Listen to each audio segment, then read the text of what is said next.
গানের জন্য। আমার তখন 25-26 বছর বয়স। একটা ফ্ল্যাটে ভাড়া থাকি। আমার মেয়ের এই 7-8 মাস বয়স হবে।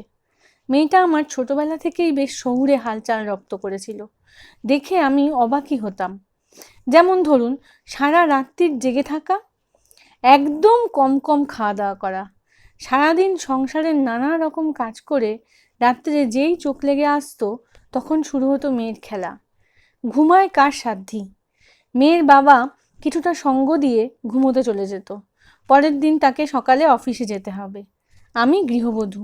পরের দিন হাড় ভাঙা খাটনি থাকলেও যেহেতু কাঞ্চনমূল্য কিছু আসে না, তাই না ঘুমোলেও চলবে। দুপুরবেলা মেয়েটা ঘুমোলেও আমার সব জামাকাপড় ভাঁজ করা, মেয়ের বাসনগুলো গরম জলে ফোটানো, মেয়ের খাবার তৈরি করে রাখা, এসব করতে করতে 4টে বেজে যেত। তখন আবার শাশুড়ি মায়ের চা খাবার সময় হয়ে যেত। এরকম চলছিল।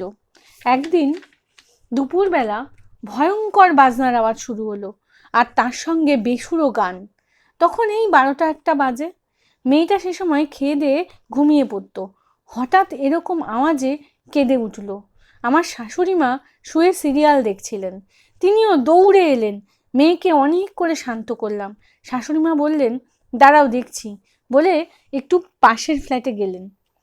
তারপর কোথা থেকে জেনে এলেন ফ্ল্যাট মালিকের ছেলে বন্ধুদের নিয়ে ব্যান্ড তৈরি করেছে, এখন মাঝে মাঝেই রিহার্সাল চলবে। যাই হোক, ফ্ল্যাট মালিকের ছেলে যখন ব্যান্ড তৈরি করেছে তখন আর কী বা বলা চলে। সেদিন মেয়ে সারা দুপুর ঘুমোতে পারল না। রাত্রে দিব্যি ঘুমিয়ে পড়ল। সন্ধে পর্যন্ত ওদের প্র্যাকটিস চলতো। প্রথমে সপ্তাহে প্রতিদিন প্র্যাকটিস করতো।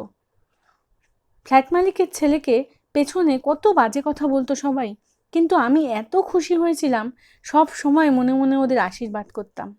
আমার বয়সী হওয়ায় মাথায় হাত দিয়ে আশীর্বাদ করতে পারিনি বটে, কিন্তু ওদের জন্য আমার শুভকামনা ছিল অন্তর থেকে। জানি না বাকি লোকেদের অভিশাপের জন্য না আমার আশীর্বাদের গুণে ব্যান্ডটা বেশি দিন টিকল না।